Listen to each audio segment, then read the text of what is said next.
Hi friends, എല്ലാവർക്കും സുഖമാണെന്ന് വിചാരിക്കുന്നു. അപ്പോൾ ദുബായ് ജോബ് ഹണ്ടിന്റെ പാർട്ട് 3 ആണ് ഞാനിവിടെ പറയാൻ പോകുന്നത്. അപ്പോൾ പാർട്ട് 1ഉം 2ഉം കാണാത്തവരുണ്ടെങ്കിൽ പോയി കാണാൻ യൂസ്ഫുൾ ആയിരിക്കും. അപ്പോൾ നമുക്കൊരു 2-3 ആൾക്കാർ ചോദിച്ചൊരു ചോദ്യം എന്ന് പറയുന്നത്, ഇപ്പോൾ ദുബായിലോട്ട് വരുന്ന ആൾക്കാർ മെജോറിറ്റിയും പറയുന്നത് ആദ്യമായിട്ട് വരുന്ന ആൾക്കാരായിരിക്കും. അപ്പോൾ ഈ ആദ്യമായിട്ട് വരുന്ന ആൾക്കാർ അല്ലെങ്കിൽ ഫ്രഷറിന് ഇവിടെ എത്രയാണ് ബേസിക് സാലറി ഉണ്ടാവുക എന്നുള്ളതാണ്. ഓക്കെ, പല വീഡിയോസിലും ഉണ്ടാവും 5000, 6000 അല്ലെങ്കിൽ 4000 ആ ഒരു റേഞ്ചൊക്കെ കാണാം.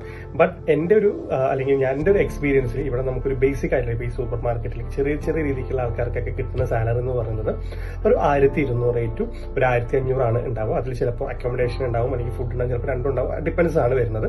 എന്നാലും ആ ഒരു റേഞ്ചാണ് വരുന്നത്.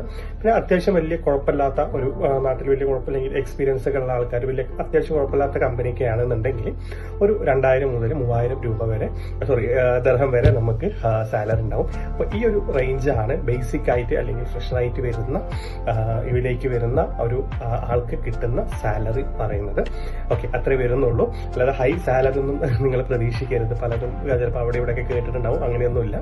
അപ്പോൾ ഈ വീഡിയോ നിങ്ങൾക്ക് യൂസ്ഫുൾ ആയിട്ടുണ്ടാവും എന്ന് വിചാരിക്കുന്നു. യൂസ്ഫുൾ ആയിട്ടുണ്ടെന്നുണ്ടെങ്കിൽ ലൈക്ക് ചെയ്യുക, ഷെയർ ചെയ്യുക. അപ്പോൾ പാർട്ട് 4 ആയിട്ട് നാളെ കാണാം. ബൈ.